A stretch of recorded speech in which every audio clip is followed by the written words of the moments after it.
Hi everyone, my name is Paulo Arantes and I'm a data scientist at Autodesk based in San Francisco. Before starting, I just want to acknowledge the difference. In Autodesk, we combine Hispanic and Latinx in one employee resource group so as to foster a larger community of support. I've been at Autodesk for almost 2 years and I joined via acquisition.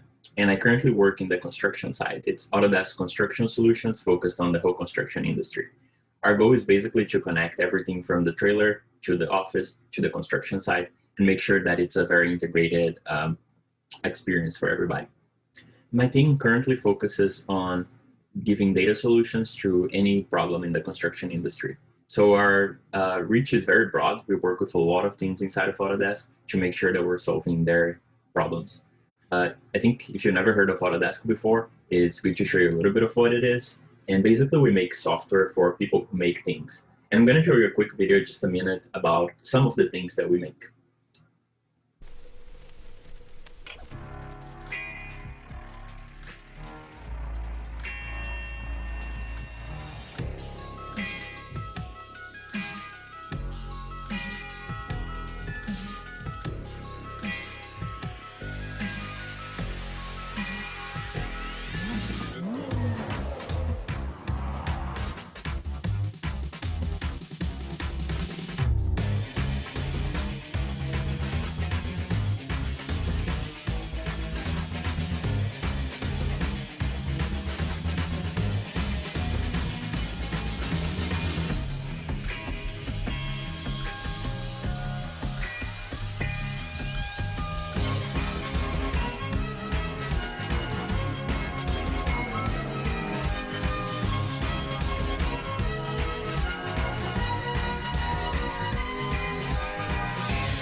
As you've seen in the video, it touches a lot of the aspects. You can imagine basically that you can use Google to find anything, use Amazon to buy anything, and people all over the world use Autodesk to make things. Not only make, but to imagine them and to make their designs come to real life.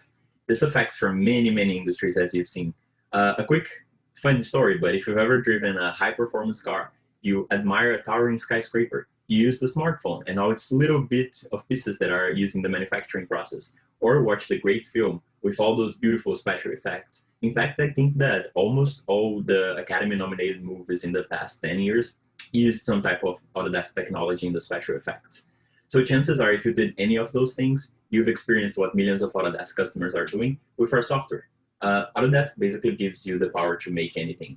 Now we're acting in a lot of different areas, as you've seen. The main ones is like manufacturing, which our most famous product per se. It's probably AutoCAD, that's been popular since the 80s. And in the latest technologies, we have a lot of work in generative design. If you paid attention in the video, there's this chair that's like switching its shape to become a very alien-looking like object. This is generative design. You basically define a set of constraints, and the algorithm using machine learning tries to come up with new novel shapes that are gonna satisfy your constraint. On the production side, like I mentioned, there's so many content being generated on the media and entertainment side, from special effects to making gaming teams work together, and yeah, a lot of use cases. And finally, construction, which is a very strategic area because it's a highly, highly, highly fragmented industry. It's huge. There's almost $10 billion moving in constructions every year. It relies a lot on collaboration, and not the whole industry has been digitized. And as you see in all of these products that we offer, we're very interested in how we can add value for our customers from the data.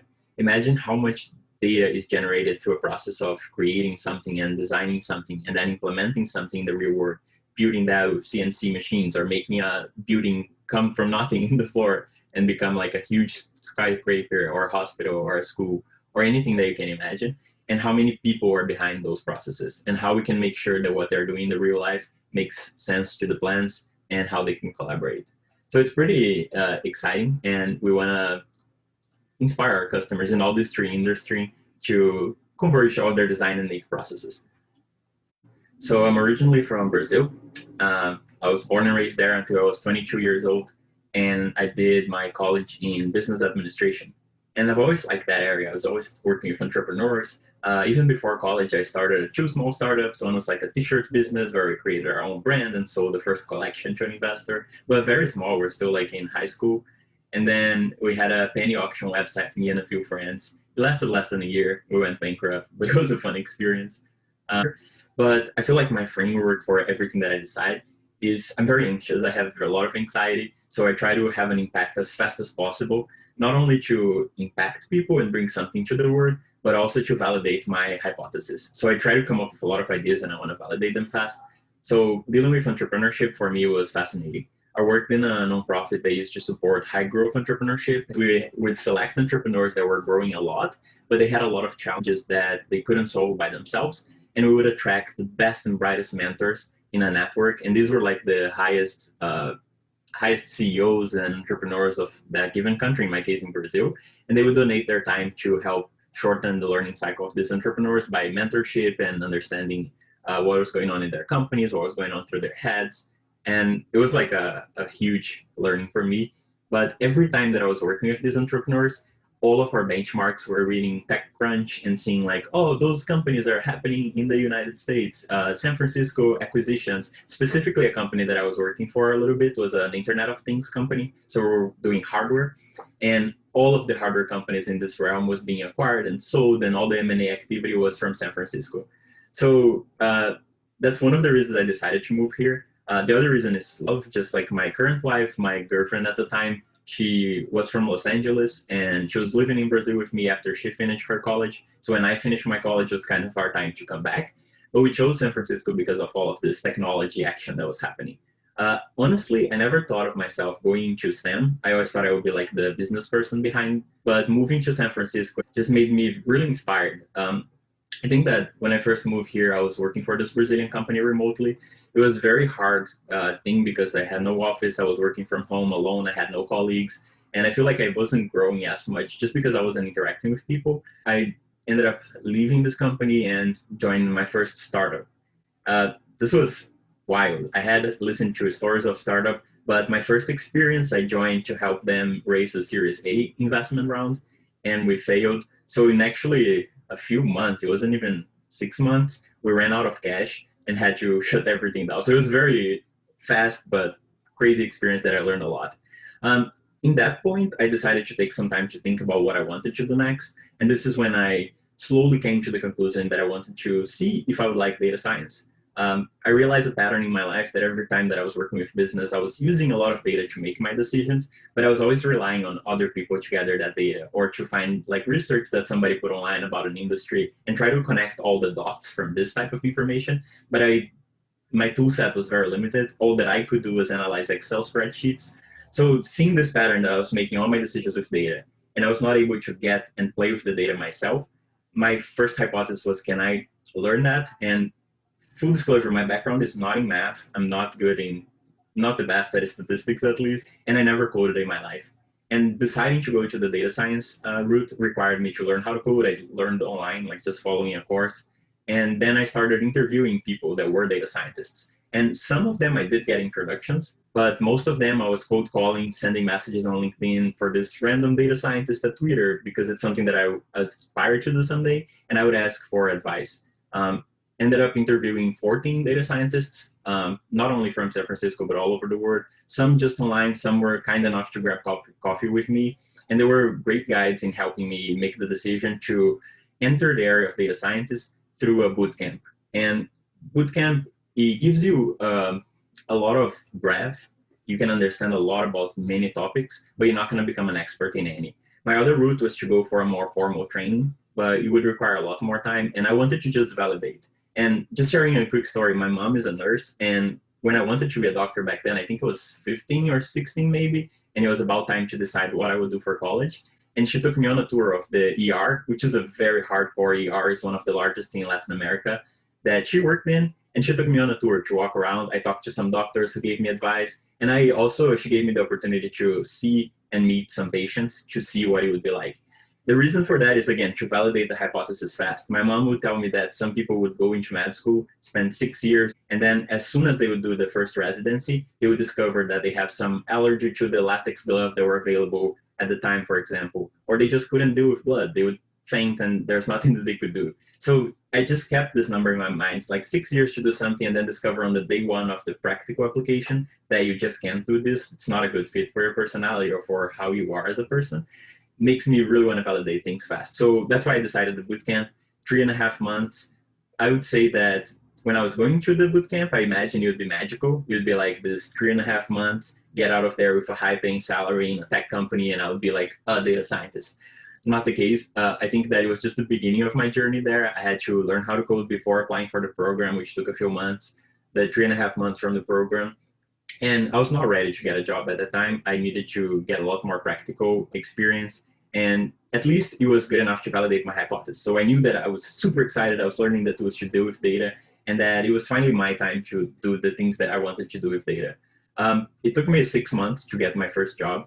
To get the first job, it was really hard with just my projects that I did in the bootcamp. So I started joining a lot of hackathons. And hackathons, if you're not familiar, are events that can last from a single day to a few days. And the hackathons, you meet people at the time and they give you some type of challenge, or you have a company working with you that gives you some data and you have to build something in those days. And some people do spend the whole night working. It was not my case, but it was just like practical experience and just fun stories, because some of these hackathons I actually won first place and we got like really cool awards and recognition. And I was even able to drive a mining truck, because one of those hackathons was for a mining company, and they flew me to Arizona to a training ground, and I got to go into those giant $2 million mining trucks. Super fun experience. I think that the way that I applied to jobs was very intensive too. I treated it as a pipeline. So I would always try to feed my pipeline in the top and see what was giving me the highest conversion at each step. I was trying to get introductions from people. I was trying to meet different people, do different things, go to an interview, fail miserably, and then take what I failed at and learn more to become better at it and continue interviewing. Anyways, it essentially took me 186 applications with customized cover letter and everything. Try a bunch of different strategies per industry, per size, per location to get my custom cover letters more scalable. I would send very similar ones for the same industry, for example, but I finally landed my first offer. And it was for a traineeship at the time. It was a small startup. There were 7 people at the time, and I accepted. But luckily, I was able to convert to full-time after 2 months. I understand their skepticism because I didn't have much experience, but I think that this is common not only for STEM, but every new career that you're going to develop, and it's a new area that you don't have practical experience.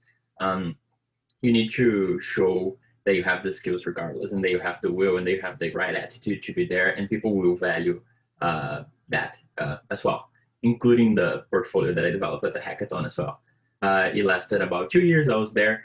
We grew from 7 people to 35, raised a very high Series A. It was $20 million at the time. And it was a fantastic experience. But since it was my first job, I had a lot of like imposter syndrome. I think especially because I was working in a team that everybody in my team had either a PhD or a master's, and I didn't have either. But I think that even coming from the background that I did, it's possible to be extremely successful in STEM.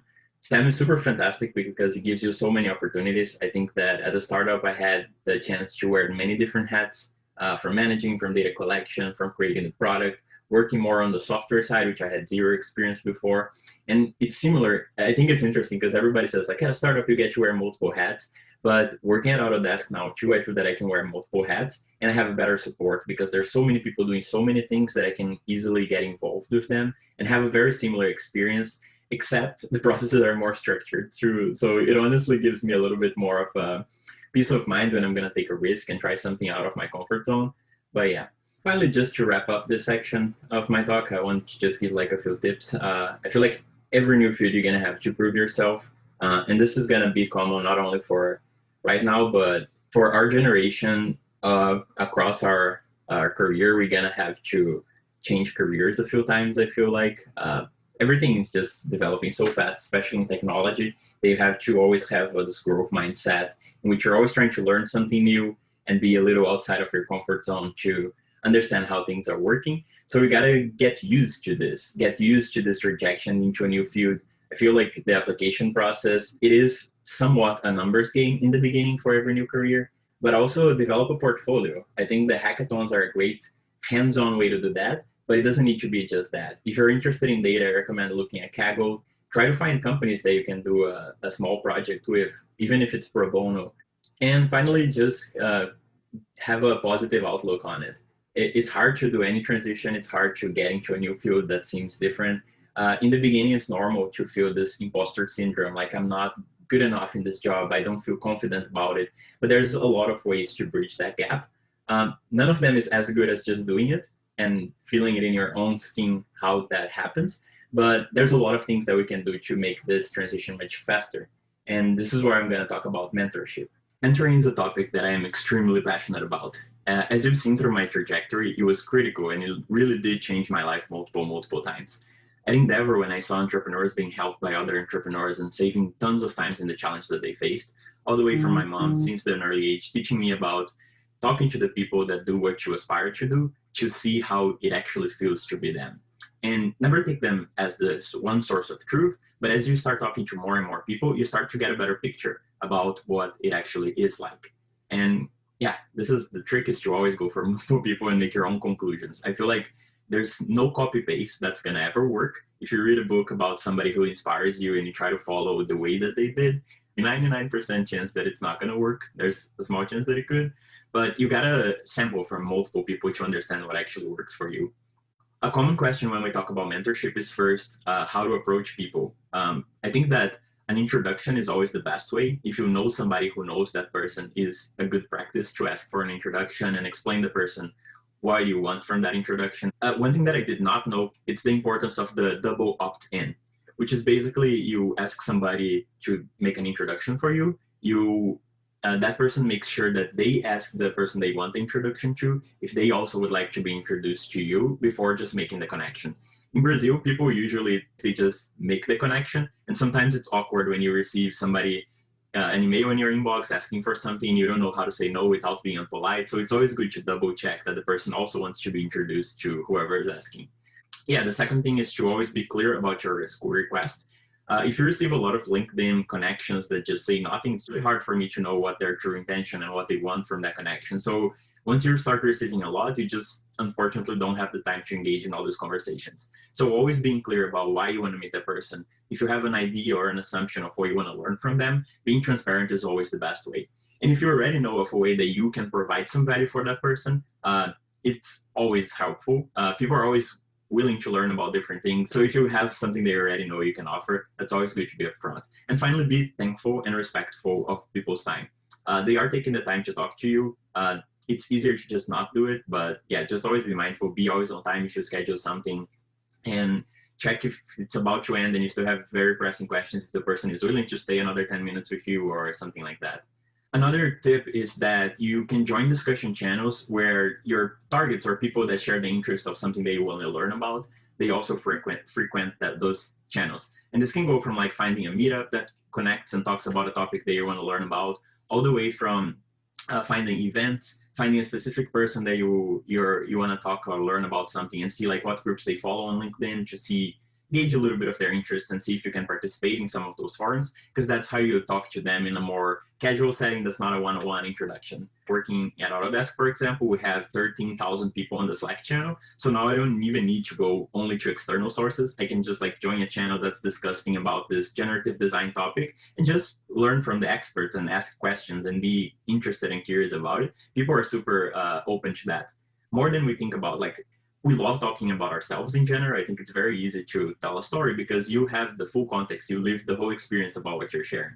So if somebody asks me to share something about my life, I'm always excited because I know that it will be another example for everybody to take from other people and learn at least something from it. So if you take like one idea from this talk, I'm already like super happy. And I know not everybody will, but even if a few people do, then it's like a propagating effect that these ideas just get mixed and matched and something new is going to pop from here. It's very easy to just become addicted to it and like try to schedule talks with everybody and learn a lot about many subjects. But if you don't stop and also reflect on your learnings, then you're not being productive about that. Just talking, it's going to give you a lot of exposure. But if you don't stop and like internalize and digest everything that you learn and consider about if something that you can change about yourself that you learn from, this is actually when mentorship makes the difference. It's when you put the time to do the work, not only in the conversation, but after. And this is crucial if you are looking for a mentor that's going to help you a long time. It's not only a one-time conversation, but you want to develop a relationship in which you see them every month or every twice a year. Whatever frequency it is, some people find it much more useful if it's very short focus, so you have like more work to do before each session. But for me, I love having mentors that I talk like once a year, just give like an update, hear an update from them, and genuinely share like my personal life struggles or my professional life struggles in the hope that they might provide some help. And interesting enough, even people that are much, much more experienced than me, they sometimes learn something. And I'm going to share some stories of mentorship just to try to distill a little bit of these lessons that I'm sharing. There's a super successful executive in Brazil called Rubens Menin, and he is an entrepreneur, a fantastic guy. He started the company from scratch, a construction company focused on low to medium income residential housing. And he grew this company to be the second largest residential construction company in the world. And they were building 85,000 housing units per year, which is insane. And I would never, ever, ever think in my whole life that he would want to spend like 5 minutes with me, because for me, it feels like such a waste of time. But when I was 19 years old, one of the companies that I was helping through, the organization that I was working with, had him in the board, and they received investment from him. And I went into a mentorship with him, so I met him in person. And going back to the office, I asked my manager, I really think I can learn from his story. And I did a lot of background research, and I knew the challenges that he'd been through. I knew which questions I wanted to ask for him. And luckily, she was super supporting. She was like, yeah, go for it, and gave me some advice on how to approach him. And I basically scheduled a coffee with him. I shared a lot of the information on what I was learning in my job, which he thought it was super interesting. And I also asked a lot of questions for him.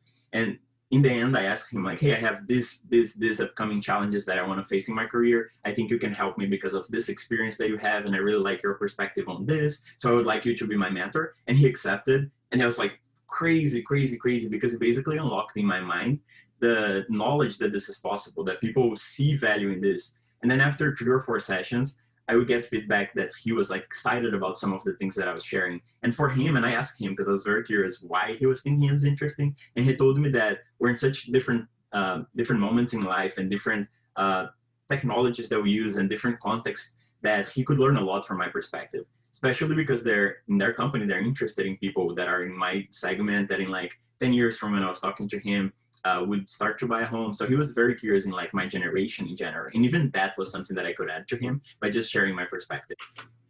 And the interesting thing, which I never realized before, is that the mentoring process, it's actually very similar to a scientific process or a data science cycle process, in the sense that you're always like asking questions, and you have to have the discipline to ask questions and separate the time to ask questions. And I'm talking about advice for mentoring that it works for either your personal life or your hobbies and also for your career. So by asking questions, you start coming up with hypotheses, which are things that you need to validate. Every time that you're going to validate a hypothesis, you could do it, and that would take a lot of time. Or before acting, you could try to look for people who have already done that, and therefore they know the challenges, they think through the struggles, they know what's the best way to approach it, and learn from them. So instead of taking like a year to learn something that by validating just by yourself, you can take only a few months by building on the backs of the giants that have been through that challenge. And mentoring can happen in 2 ways. I think in my head, I can separate them into 2 buckets. One is mentoring people that are accessible. This could be people you have an introduction to, or you know they live near you, so you can somehow find a place to meet them and to be introduced to them.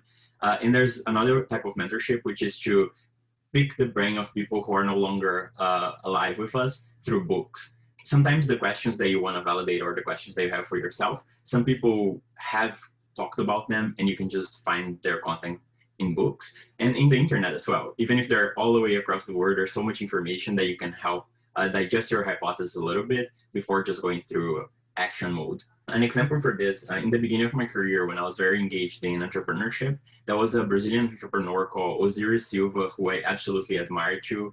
He's somebody who in the 1930s had a dream of his buddy to build airplanes in Brazil and make them globally available and famous.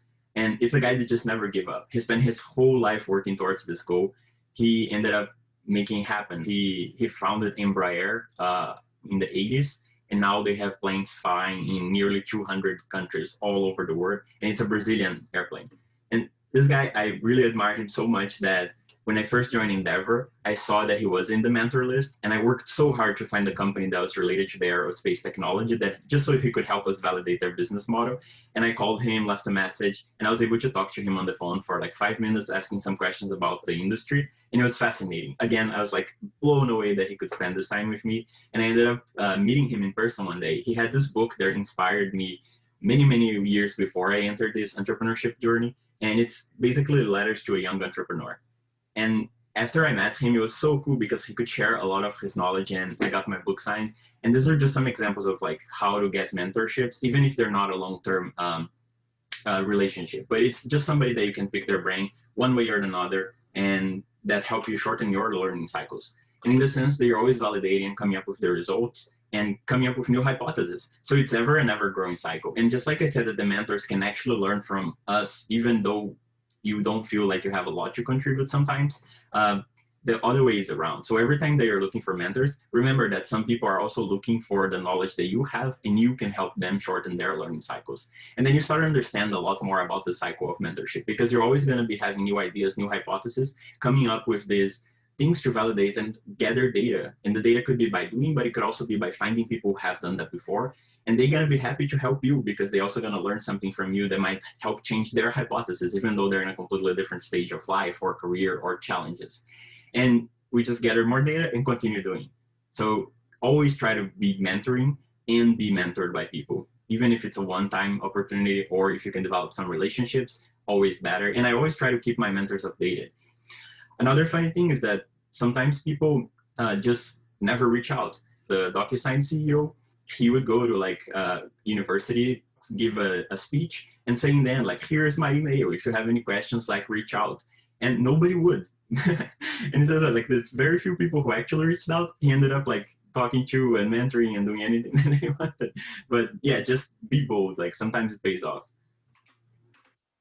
Finally, on the subject of mentorship, I want to share the story really quickly of Amy Busnell. She's one of the executives at Autodesk now, and is somebody who is super inspiring to me. She started her career as a product management when that wasn't even a profession. And she was in just very experimental mode, which is very similar to this hypothesis and trying things to see what you like. She started as an electrical engineer, switched jobs many times. Every 2 years, she would do something differently, sometimes unintentionally, sometimes not. But with each new role, she was getting a better picture of what she would like to do. In the end, she ended up moving closer and closer to software, because she realized that she loved working with customers and understanding their challenges and figuring out how software could solve them. She started her own company, ended up joining Autodesk in the early 2000s when they acquired her company. And somebody asked her if she had a mentor or something that was pivotal to her career. And I loved her answer, because she said that even before, when she was just a software application engineer, she had this mentor that they used to go on thousands of sales calls together. And he would always give her feedback right on the spot after the call, what he liked, what he didn't like, how she could improve. And she said that like in the moment feedback is much easier to contextualize and make it actionable right away. So you remember why the feedback is, and it's very focused on tangible things that actually happen, instead of trying to come up with things that are very personal and don't apply to the situation.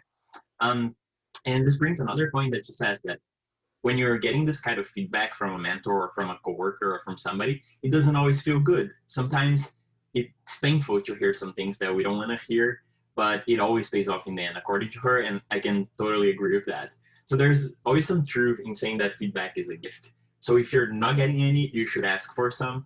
And this applies a lot even to customers. Sometimes we get like customer support requests, and the messages are not always super nice, but it's still somebody that could have chosen another solution or canceled the contract and moved on to a competitor. But still, they are taking the time to express their feelings, even though they might not be perfectly. Not everybody knows how to give proper feedback, but it's always an opportunity that we should feel thankful for that feedback and continue asking for more. In terms of like receiving feedback, I would also like to give some tips. Giving feedback is also an art, but receiving is equally as important. I think first thing is never take it personally. Hopefully the feedback will not be personal. It's not going to be towards you. It's about something that you did or how you can improve on something. But even if they are personal, you need to make this extra effort to disassociate any stigma that people are attaching to you and distill them into examples, actionable things, and try to clarify them with more questions. Because sometimes it's like, oh, you did this wrong. I could interpret that as I'm not good at that. And then I start associating that I don't think I'm good in general things. when that's a very slippery slope, dangerous situation to avoid. So to help clarify that, ask more questions, be curious.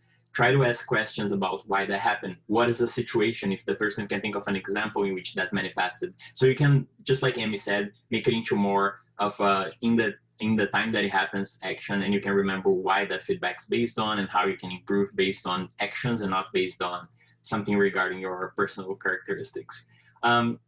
And then even if person are giving some feedback that comes with some bias, I feel like everybody tries to not be biased in their judgment, especially in feedback. But in the end, we all carry personal bias from our whole history and our own perspectives on everything. So it's also important to try to understand what's the person giving feedback perspective is, so you learn how to communicate and maybe how to show your qualities in a different way. It's important. People are complex systems, and everybody's unique. So you gotta also learn how to communicate better to try to work on the feedback depending on who is giving to you. And just so you're not listening to me the whole time, I'm gonna bring a special guest, Marina Kupina, who was our intern in the summer in the data science team, and she will share a little bit about her experience. Hi everyone, thanks Paulo for inviting me. My name is Marina. I have been working as an intern on data science team at Autodesk construction site. Today I want to share with you my story as well and how I came to data science. I completed my bachelor's degree in computer science at Moscow State University. I didn't know exactly what I want to do after my graduation. At the time, data science was becoming really popular, and I was interested in this field. I started to explore what skills are required to become a good data scientist. As you can see, data science is an intersection of computer science, math and stats, and business knowledge. So I didn't have difficulties with the first two circles, and I just took a couple of courses on Coursera. The only thing that was needed was business knowledge. Hence, I got a job in a consulting company.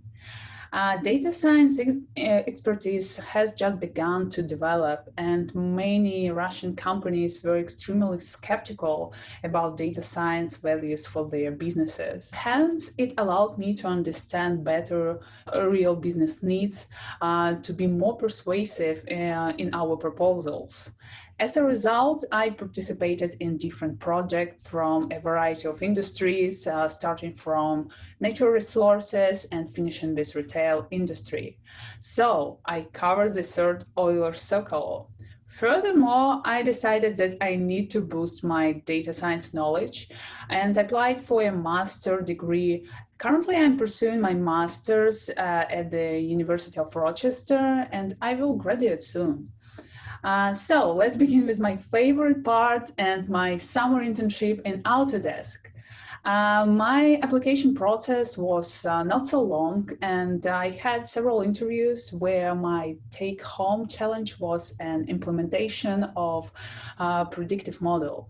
I got my offer letter just 1 month before the total lockdown in March, and my expectations about an amazing summer internship in San Francisco collapsed, and I stayed in Rochester. After my first few weeks, I was surprised at how my team was well prepared to work remotely in pandemic conditions. And sometimes it was really difficult for me to imagine how some meetings and business processes were held in regular conditions. Also, it was really strange and unusual for me to schedule my first one-on-one meetings with my colleagues for introducing myself on Zoom. Before my internship started, my team had doubled in size, and project specifics has been changed from predictive analytics to computer vision tasks. However, I was really glad because it was an extremely good challenge for me. And I started exploring machine vision methods and different models. Well, now I want to highlight a couple of things and takeaways that I think helped me to complete my internship successfully and get a work extension. Firstly, I think it is essential to improve your visibility, taking an active part in the life of your company, especially if you work in a technical field. Every week I had one-on-one meetings with Paulo, and we discussed where I could demonstrate my project progress.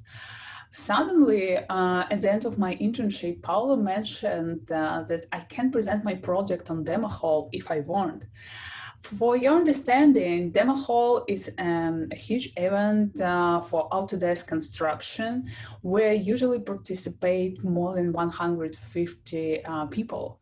However, I took this challenge despite my language barrier and despite my my scarcity. As a result, I presented my project successfully. Moreover, I won in nomination the best context setting. Also, I think it is essential not be afraid to present your ideas and hypotheses, even though you don't have much experience. During my internship, I worked on existing model improvement, and sometimes it is difficult to come up with some new ideas and approaches that will help improve existing performance. However, you should understand that bad results are also results, hence keep trying to test a new hypothesis. As a result, I improved our final model performance in 10%.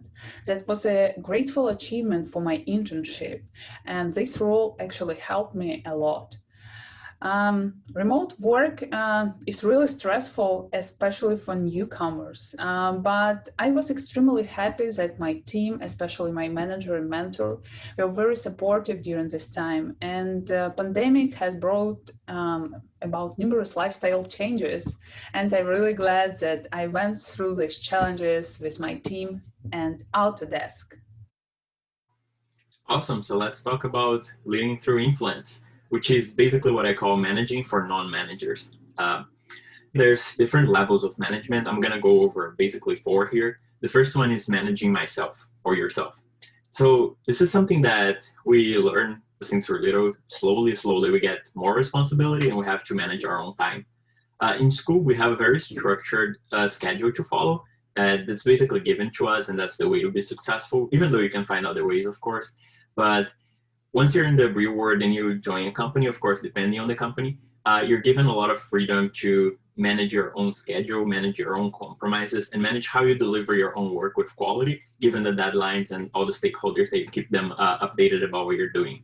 At this level, it's very important to develop like your independence and not only be good at delivering your work and delivering results and communicating the results, but also having time and setting time to reflect about what are your personal goals and how you can achieve them in your role. Sometimes they might not be in your role, which takes a little bit more effort, but it's very good if you can start communicating that with everybody. Having mentors here again, it's crucial, especially if your goals are slightly outside of your daily coworkers. You need to have mentors in other areas that you can learn from and keep updated from. And a lot of the influencing that you do here is through ideas. It's through the proposal to do something. It try to balance like your individual contributor work with keeping internal communications happening, and so people are invested in your success. A quick example here, one time I wanted to do a course on SageMaker, which is a tool that would speed up our data science work, but we had no infrastructure implemented and we didn't even know if it was the right solution. So I had this hypothesis that that could really impact how my team is productive and how we deliver our results. So I proposed to our director of engineering at the time to sponsor a course to me with the condition that if I would do this 3 months course, then I would share back with my team. And that it actually, after these 3 months, ended up culminating to us implementing infrastructure to use all that knowledge that I brought back to our team. So this is managing yourself. The second level that I see and that I have experience with is like project management, which is within my role, I'm just collaborating with others to achieve a goal. And I'm responsible for making sure that that goal is achieved, but I'm not necessarily the one that needs to make the work or all the work for that. So it's another level of abstraction that requires a different set of skills. You usually need to understand who are the involved bodies, who are the decision makers there, because sometimes you're really spending a lot of time focusing on somebody with a discussion, and neither you, neither them are the decision makers. So it's kind of like a meeting over meeting without a purpose. And also who needs to be included in these discussions. I feel like meetings most of the time tend to not be productive because there was not enough pre-work done to know who needs to be included, who needs to be informed, who we need to consult to make a decision. At Autodesk, we have a really cool decision-making framework that the whole company is going through this culture sprint, learning about it, so we can all be on the same page. And having the same framework to approach decision-making really facilitates you to make a project successful without actually doing everything. It's also extremely crucial in project management, writing documentation, especially if we're all collaborating remote all over the world. Sometimes not even the time zones are aligned between the involved team members. So writing really clear documentation, presentations, and everything is extremely relevant. Even for yourself, I get myself all the times, and this applies a lot to writing code as well, not knowing what I did 6 months ago. And sometimes I catch my own comments and I'm like, okay, that makes sense. That saved me time and saves a lot of people time, especially if you're onboarding new people in your team. You want them to hit the ground running as fast as possible. So documentation helps as async work and bring people into a common understanding. I think that's an important word, common understanding. Finally, on project management, I feel like I struggle with this and I'm always trying to develop myself, but to be more bold and to believe in my ideas, to share them in public forums. And this goes from even a meeting with more than 3-4 people, but also showing our work into a bigger forum. I always get anxious and I feel like, this is not interesting enough, but every time that we do decide to show our work and help like make the project get visibility in the organization, it always pays off and people are pretty amazed at the things that we can do with data. The third level of management, I think it's a little bit of what Marina probably said, but I think that managing her was a fascinating experience for me. It was the first time that I managed an intern, and it's a different mindset because it's not as selfish as I need to deliver my work. You also want to mainly focus on empowering them to achieve their goals. And this goes in a professional setting. We want to make sure that everything she was working on was relevant for our goals as a team, but also try to understand about her personal goals. And this took me a while. I think in the beginning, there's always this institutional filter. They're like, what do you like, Marina? And then she would be like, whatever, it's more relevant for the company. But it requires to have like a personal relationship to really get to know the person and what are their personal development goals, because these are the ones that are actually going to make the work fun. And there's always bandwidth. It's not like the work is 100% defined. We always have flexibility to come up with different ideas and lead the work that we're doing in different ways. So understanding what parts she wants to develop is extremely crucial. As an intern mentor, I don't always have all the answers. Most cases, I don't have all the answers. But as long as we can work together to come up with that, I think it teaches a little bit about sharing how my train of thought works as an example. And I also encourage like her to talk to other people and come up with her conclusions based on what she hears from everybody. So in that case, it's very similar to the mentorship things that we talked about earlier. So the goal of being an intern management is always to unblock and guide them, which requires me to be much more aware of the big picture scenario. So I don't want to understand only what my team is doing, but I need to have a clear understanding of what the organization is doing to know how I can explain to her or to whoever why we're doing something. And it gives you like a little nudge into looking more long-term to really understand the big picture, which is awesome for me. And it also helps clarify the scenario for her or them. And a way to actually like lead through example, I believe it's building an outreach presence and working like on your brand, on basically keeping a peace of mind for people that they're gonna recognize you.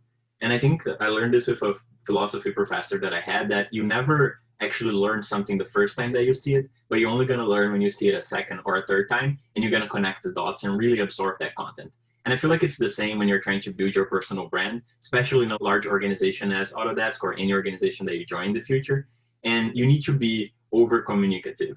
I'm always having imposter syndrome. I think I'm talking too much, I'm sharing too much, and I feel like I'm the talkative person that nobody's going to pay attention to. But especially in a remote world where we're all working in different time zones, it's extremely important to be over communicative, leave messages, leave every context possible for people to understand what you're talking, even if it's through Slack messages. Sometimes we record even videos to be a little bit more personal. And it's just how you build your presence and how people are going to remind of yourself.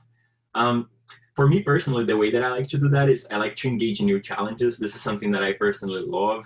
And I try to come up with ways to communicate with other people in other areas of Autodesk by doing personal projects that are slightly outside of my day-to-day responsibilities, but that I have fun doing. Just a few examples, like during the COVID, when all the quarantine starts and people start shutting down, I started engaging in sharing on my LinkedIn and talking to people who are looking for internships to just see what's going through their heads and help them with like a referral if they need it, or just talking about their career. And I ended up talking with people from all over the world. It was a fascinating experience. And in the end, I generated a lot of leads for hiring. And for the past 90 days, for once, I became like the top referrer for jobs in the entire company, which was crazy for me.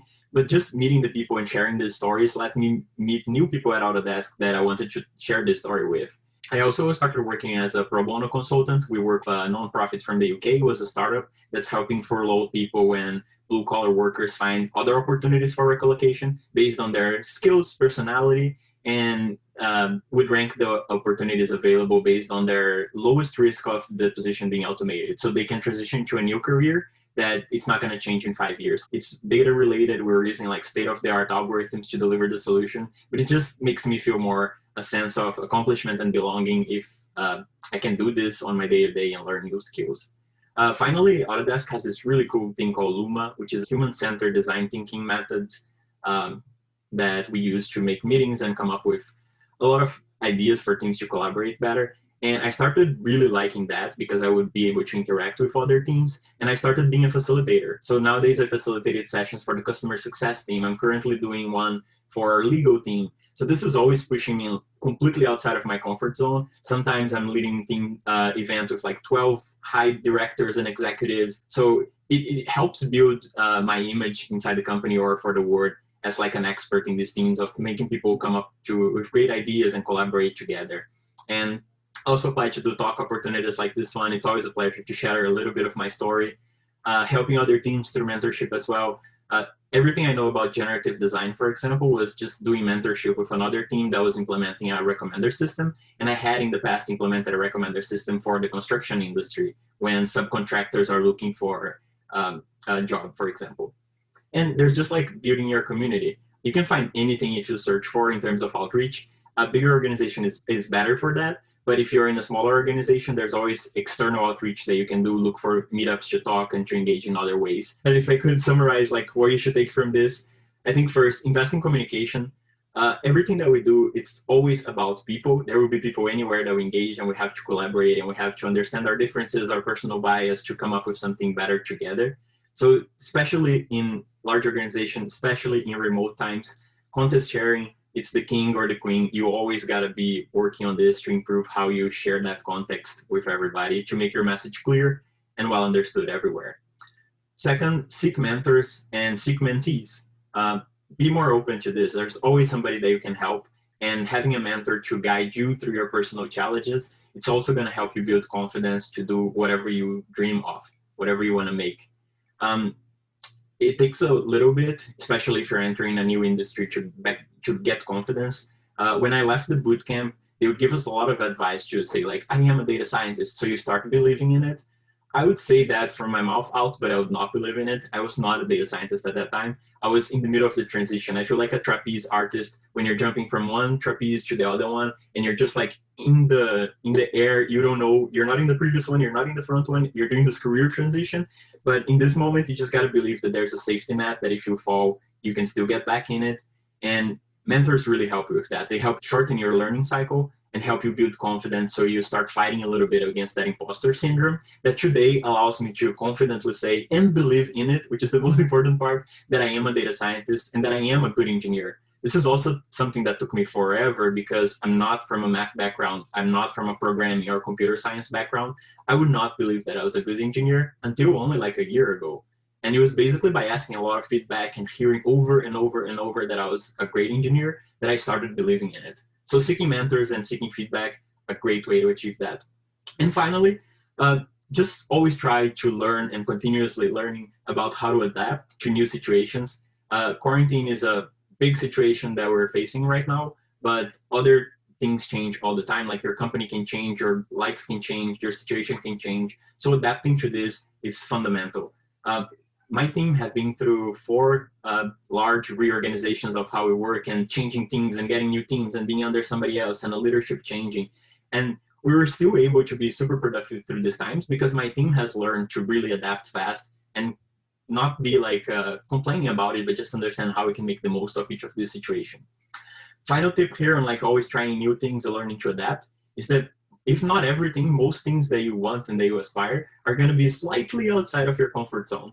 So getting into this mindset of being able to accept that failure is normal and that failure is going to happen. And of course, you can use mentors to mitigate some of that failure, but just try to always be willing to go a little outside of your comfort zone to really understand what you like as a person and how you want to develop your career. If any of this that I shared seem interesting and you're curious to hear more about Autodesk and our summer internship program, and we're going to be actively recruiting later this fall, so please make sure to apply now if you want to be considered. And it's been a pleasure to be here today with you, and thank you so much.